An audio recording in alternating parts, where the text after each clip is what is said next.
Everyone says कि पढ़ो पढ़ो पढ़ो, बट नो वन सेज क्या पढ़ो, कैसे पढ़ो। सबसे पहले मैं बता दूं कि जो जिस चीज़ से आप लोग निकल रहे हो उस चीज़ से मैं निकल चुकी हूँ। I have experienced it. मैं बताने वाली हूँ आप लोगों को सारी चीज़ें। I was in class 10th ICSE last year and I got 88% in that.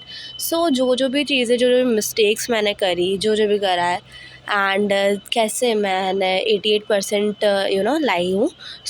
I will share with you all that. And आज के वीडियो के लिए it is how to prepare for ICSE 10th। देखो, of course this is not possible कि एक ही video में सारी चीज़ें बता सकूँ मैं, ठीक है। बस इसी वजह से इसमें थोड़ा सा मतलब सिर्फ और सिर्फ आपके बिल्कुल क्लैरिटी ला दी है मैंने इस वीडियो में, मतलब ला दूँगी कि इसमें आपको स्टार्ट कैसे करना है, प्रिपेयर लाइक ऊपर ही कैसे करना है। एंड ऑफ कोर्स यहाँ पे एक रोड मैप भी है जो कि बहुत इंटरेस्टिंग है। ये सभी तो आप स्टार्ट करते हैं अपन वीडियो। सबसे पहले देखिए, मैं बताने वाली हूँ how to prepare for ICSE 10th, ठीक है। अब अभी अगर आप लोग देखो तो हाफ ईयरली सबकी हो चुकी है, ऑलमोस्ट सबकी हो चुकी है, ठीक है। तो सबसे पहले आप लोगों ने आधा तो सिलेबस कर ही लिया होगा। अभी अगर आपका जो भी आधा सिलेबस बचा है उसमें आप अंडरस्टैंड करिए सिलेबस को। वही जो सिलेबस बचा हुआ है ना, उसको आप देखिए कि उसमें चैप्टर्स में क्या है, उनकी हेडिंग्स पढ़िए, सब हेडिंग्स पढ़िए। एंड देखो, ये मैं बोर करने के लिए नहीं बता रही हूँ, ठीक है। मैं ये बोर करने के लिए बिल्कुल भी नहीं बता रही हूँ, क्योंकि मैंने ये चीज़ करी हुई है। तो मुझे पहले भी बोरिंग लगता था, जब मुझे मतलब मैंने वीडियोज़ वगैरह देखे तो उसमें मुझे बोर लगता था ये, तो इस वजह से मैं आप लोगों को बता रही हूँ।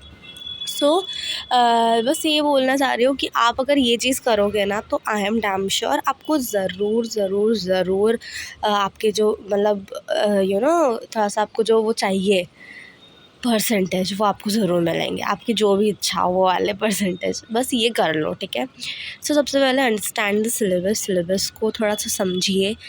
ऐसा ज़रूरी नहीं कि बस एक दिन बुक लेके बैठ जाओ और पूरा रट लो सिलेबस, ऐसा नहीं है। सिर्फ आपको थोड़ा सा आपके माइंड में क्लैरिटी होना चाहिए कि बायो में अगर हमारा सर्कुलेटरी सिस्टम है तो उसमें क्या होता है, उसके फंक्शंस वगैरह सब कुछ। बस ऐसा थोड़ा सा ऊपर ही जो बेसिक नॉलेज होती है ना, वो तो आपको समझना ही पड़ेगी, ठीक है।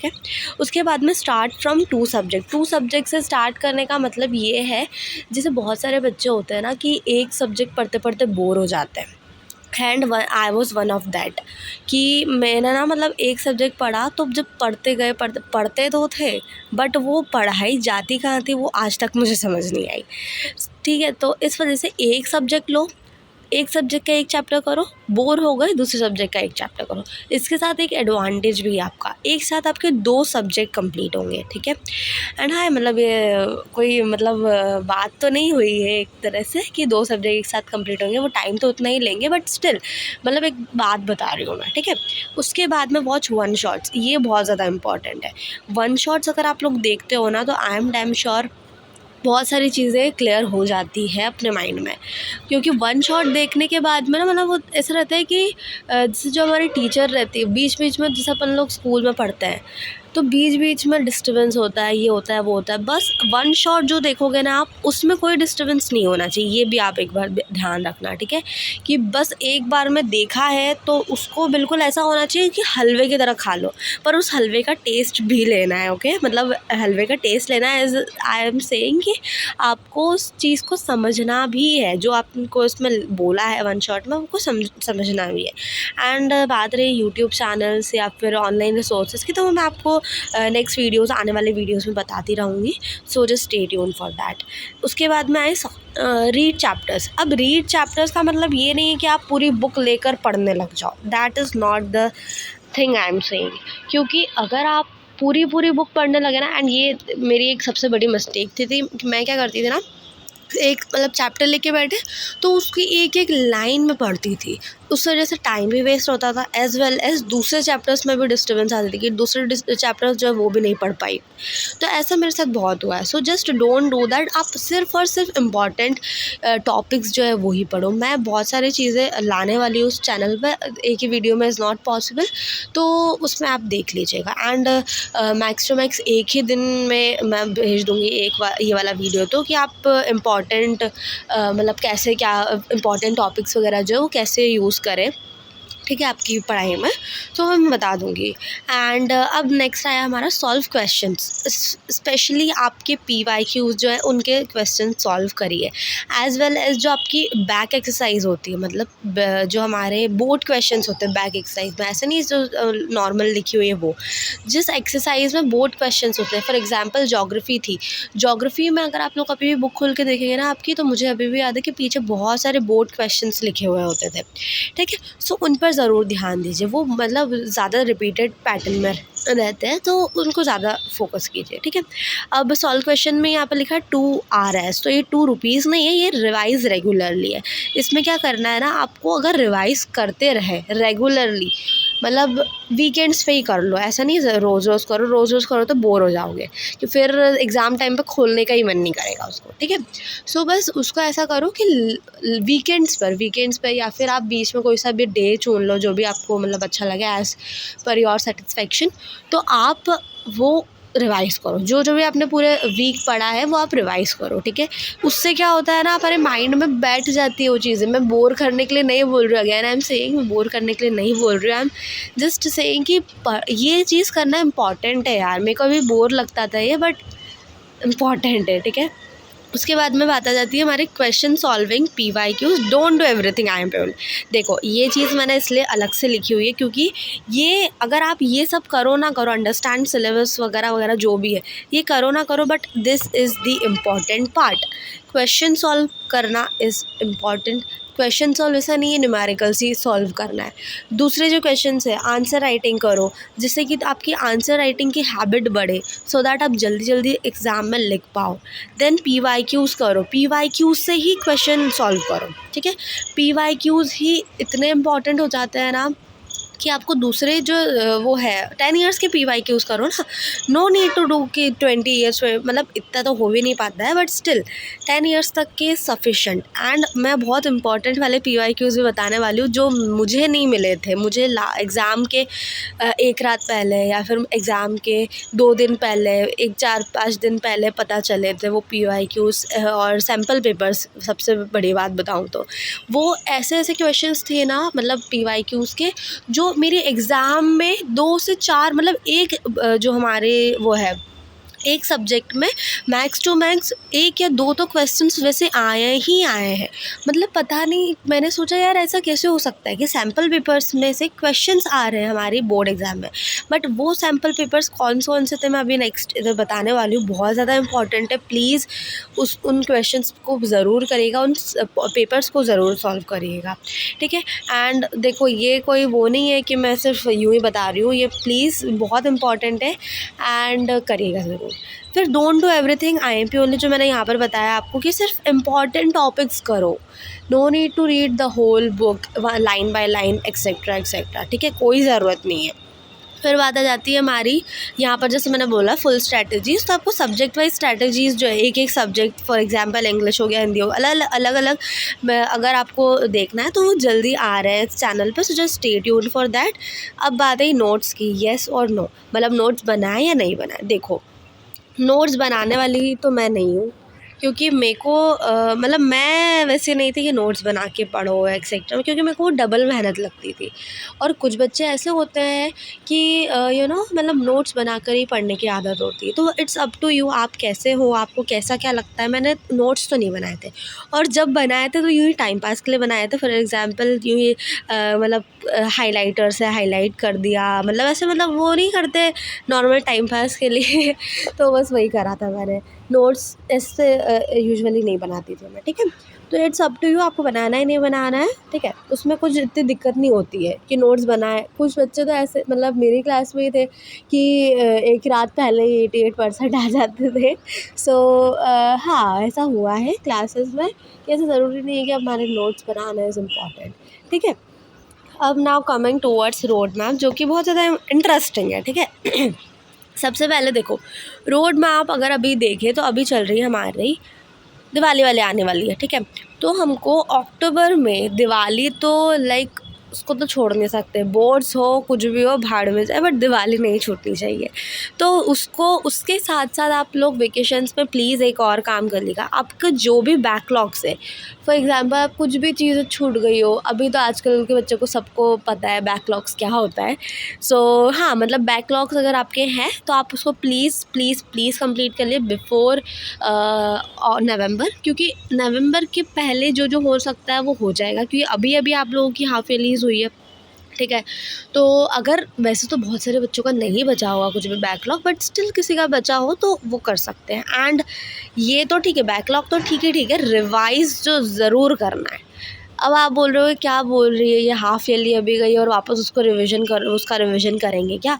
But it is very important. अगर आप हाफ़ ईयरली में जितने भी चैप्टर्स आए हैं, जितनी भी चीज़ें आई हैं, वो अगर आप फिर से रिविज़न करते हैं उसका, तो आई एम डैम श्योर आप ज़रूर ज़रूर ज़रूर उसको जो है मतलब नेक्स्ट आपको पढ़ने की ज़रूरत ही नहीं पड़ेगी। डायरेक्ट प्री बोर्ड के 2 दिन पहले पढ़नी पड़ेगी एंड बोर्ड के 2 दिन पहले पढ़नी पड़ेगी, ये जो आधा सिलेबस है वो। क्योंकि आपने पहले पढ़ा, फिर रिवाइज़ करा, फिर हाफ़ ईयरली दी एंड देन वापस रिवाइज़ करोगे ना, तो मतलब वो आपके दिमाग में ऐसे बैठ जाएगी कि आप उसको कभी भी नहीं भूल पाओगे, ठीक है। देन बात आती है हमारी नवंबर की। नवंबर में आप लोग क्या करोगे? भैया भैया देखो, नवंबर जो है ना, नवंबर इज़ वेरी इंपॉर्टेंट, क्योंकि उसमें इतने ज़्यादा कुछ फेस्टिवल्स भी नहीं है, इतने ज़्यादा कुछ हमारे वो भी नहीं है, ओकेशंस वगैरह कुछ भी। तो आप इसमें सिलेबस कंप्लीट करो। ये जो हमारा मोटो है ना, ये देखो यहाँ पर motto is to complete syllabus fast. इस चीज़ की वीडियो सबसे पहले आएगी इस वीडियो के बाद में, क्योंकि ये इतना ज़्यादा इम्पॉर्टेंट है, इतना ज़्यादा इम्पॉर्टेंट है कि मतलब बहुत ज़्यादा इम्पॉर्टेंट है, ठीक है। क्योंकि सिलेबस कंप्लीट करना मेरी सबसे बड़ी गलती थी कि मैंने सिलेबस जल्दी कंप्लीट नहीं करा। मतलब ऐसा नहीं बोलना चाहती हूँ कि सिर्फ मेरी गलती थी, मेरे स्कूल वालों की भी गलती थी। मेरे स्कूल में जनवरी तक सिलेबस कंप्लीट नहीं हुआ था, मतलब जनवरी तो हाँ, दिसंबर में सिलेबस कंप्लीट हुआ था एंड जनवरी के मतलब 2022 तक हमारी हाफ ईयरली हुई, सॉरी प्री बोर्ड हुई थी एंड देन मतलब 18 फेब से हमारे बोर्ड स्टार्ट हो गए थे। मतलब बहुत ज़्यादा रश हो गया था उस टाइम पे, मतलब ऐसा लग रहा था ना कि पता नहीं क्या चल क्या रहा है। तो इस वजह से जितना जल्दी हो सके उतना जल्दी आपको अपना सिलेबस कंप्लीट करना है। मैंने यहाँ पर एक टाइम दे दिया है कि 15 दिसंबर से पहले, लाइक नवंबर से स्टार्ट करो या फिर अक्टूबर की, आपके अगर आपका रिवीजन हो गया है, बैकलॉग्स वगैरह सब कंप्लीट हो गया, तो आप प्लीज़ दिवाली के जो हमारे वेकेशंस होते हैं ना, उनको प्लीज़ यूटिलाइज़ कीजिए एंड आपका सिलेबस कंप्लीट करिए। और ऐसा नहीं है सारी चीज़ें करना इज़ नॉट इम्पॉर्टेंट, है ना। सारा मतलब मैंने अभी ऊपर जो बोला कि इम्पॉर्टेंट ही पढ़िए एंड इस वाले टाइमलाइन में आपको सिर्फ़ और सिर्फ थ्योरीज़ और न्यूमेरिकल्स करना है।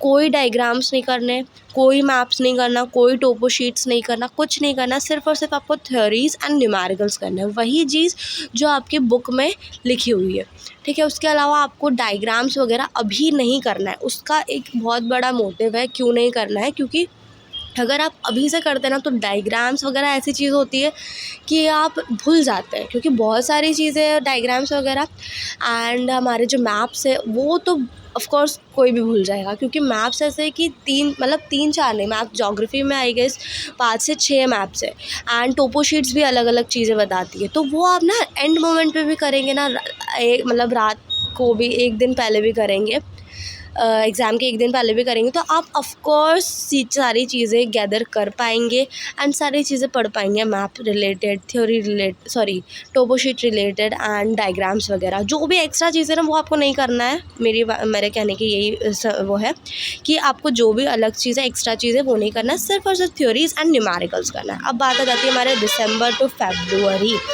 अब ये जो दिसंबर से फरवरी तक का जो टाइम है ना, ये गोल्डन टाइम होने वाला है। क्यों? क्योंकि इसमें रिवीजन हम लोग स्टार्ट कर देंगे। देखो, दिसंबर से ही आप अगर रिवीजन करना स्टार्ट कर देते हो, आपका सिलेबस दिसंबर के पहले ही ख़त्म हो जाता है, तो भैया समझो कितनी बड़ी बात है कि दिसंबर में अपना सिलेबस कंप्लीट हो गया हमारे पास। 1 मंथ से भी मतलब ज़्यादा है, मतलब अप्रॉक्स 1.5 महीना 2 महीना ऐसा कुछ है। तो आप उसमें पूरा रिवीजन कर सकते हैं, सारे PYQ, सारे सैम्पल पेपर, सारे इंपॉर्टेंट टॉपिक्स, सारे क्वेश्चंस, जो मतलब इतनी बड़ी बात हो गई कि 2 महीने आपको मिल जाएंगे रिवीजन सब कुछ करने के लिए। आपका 2 महीने पहले ही सिलेबस कंप्लीट हो जाएगा। एंड आई मस्ट से, आपके स्कूल में सिलेबस कंप्लीट हो ना हो, आपको ज़रूर ज़रूर करना है। सेल्फ़ स्टडी से करिए, कोचिंग में नहीं हो रहा है कोई बात नहीं, घर पर तो करो, प्लीज़ करो, क्योंकि सिलेबस करना इज़ वेरी इंपॉर्टेंट। दूसरों के साथ मत उसके लिए मतलब दूसरों के लिए अपने वो मत बर्बाद करो परसेंटेज, क्योंकि मैंने करे थे, मैंने सोचा था स्कूल में हो जाएंगे। वैसे तो मैं स्कूल नहीं जा रही थी उस टाइम पे, बट स्टिल मुझे ऐसा लगा था कि स्कूल में हो जाएंगे, तब तक अपन धीरे धीरे चलते रहो। स्कूल में भी तो नहीं हुआ है अभी, ऐसा मेरे मतलब मेरी सोच है सीधी, कि अभी स्कूल में भी तो नहीं हुआ है, तो मैं इतना जल्दी करके कैसे क्या करूँगी। तो इस वजह से मैं धीरे धीरे कर रही थी मेरा सिलेबस। तो मेरा लाइक जनवरी के एंड तक भी मेरा कंप्लीट नहीं हुआ था। प्री बोर्ड्स में जो मतलब ऊपर ही बहुत सारे तो मतलब बहुत सारी चीज़ें हुई थी। तो हाँ, इस वजह से बोल रही हूँ सिलेबस जल्दी कंप्लीट कर लो, और वो कैसे करना है वो मैं नेक्स्ट वीडियो में ज़रूर बताऊँगी। इसके बाद फर्स्ट वीडियो वही होने वाला है, ठीक है। एंड देन हमारा ये जो सैम्पल पेपर्स वाली चीज़ बताई मैंने, ये 4 जो हमारे ईयर्स हैं, इनके सैम्पल पेपर्स को रट लेना मतलब ऐसा नहीं बोल रही हूँ मैं कि रट ही लेना, बट सारी चीज़ें, सारे क्वेश्चंस हमारे दिमाग में बैठने होने चाहिए, क्योंकि ये सैम्पल पेपर्स ऐसे हैं जो कि कभी भी काम मतलब ऐसा नहीं है कि काम आए नहीं, ठीक है। मैंने क्या हुआ, मेरे साथ क्या हुआ था कि 2 दिन पहले पता चल रहे थे मेरे को, और वो भी मैं इतना ढूंढ रही थी, इतना सर्च कर रही थी उसके लिए, तब मुझे पता चल रहा था ये सब कि भैया सैम्पल पेपर्स ही हमारे चीट शीट्स है। चाहे सैम्पल पेपर्स जो है वही हमारे मेन, जो बोलते हैं ना कि वो कर दिया है, पेपर लीक कर दिया। तो मेन पेपर लीक तो हमारे आईसीएसई बोर्ड वाले ही कर चुके हैं 1 साल 2 साल 3 साल पहले। सो ये ज़रूर कर लेना 2024 के, 2023 के, 2025 के, मोस्ट इम्पॉर्टेंटली, है ना। 2025 का ज़रूर करना। हमारा वाला जो सैम्पल पेपर था वो हमको तो काम नहीं आया, बट तुम्हें ज़रूर आना चाहिए। So just do that. And 2018 का अगर आप करना चाहो तो, क्योंकि it's not that important, but still मैंने लिख दिया है, कुछ चीज़ें मुझे भी लगी थी, है ना। तो हाँ, ये करना ज़रूर। ये वो वाले ईयर्स नहीं है जिनका मैंने यूज़ करा था, मैंने दूसरे ईयर्स का यूज़ करा था, क्योंकि ये ना रिपीटेड मतलब ऐसे कुछ होते कि 1 साल पहले वाला सैम्पल पेपर इस साल का क्वेश्चन पेपर, मतलब ऐसे वाली चीज़ थी, तो समझो उसको थोड़ा, ठीक है। देन इंपॉर्टेंट टॉपिक्स तो मैं बता ही दूँगी इंडिविजुअली सारे सब्जेक्ट के। देन इंपॉर्टेंट क्वेश्चंस, ये जो क्वेश्चंस है ना वो इसके सैम्पल पेपर्स के भी हैं, पीवाईक्यूज़ के भी, एज़ वेल एज़ आपके जो बोर्ड क्वेश्चंस है बैक एक्सरसाइज में, वो भी आपको ज़रूर करना है। एंड देखो, जो आईसीएसई है ना वो रिपीटेड पैटर्न में लेकर आता है। जितनी भी चीज़ें, जितने भी क्वेश्चंस है ना हमारे, वो रिपीटेड पैटर्न में मिलेंगे आपको हर साल। तो क्वेश्चंस जो है ना, जो रिपीट हो रहे हैं उनको ज़्यादा पढ़िए, ठीक है। सो yes, that's it for today's video. I hope आपको इससे कुछ ना कुछ हेल्प मिली हो। एंड देखो, जो भी है वो अभी तो कुछ भी नहीं है ऐसा कि अभी आपको बिल्कुल बहुत ज़्यादा जल्दी है, बट स्टिल अभी भी पढ़ना इज़ वेरी इंपॉर्टेंट, ठीक है। सो आई होप, मैंने बहुत ज़्यादा ही टाइम ले लिया, 18 मिनट्स हो गए। So yes, that's it for today's video. Bye bye.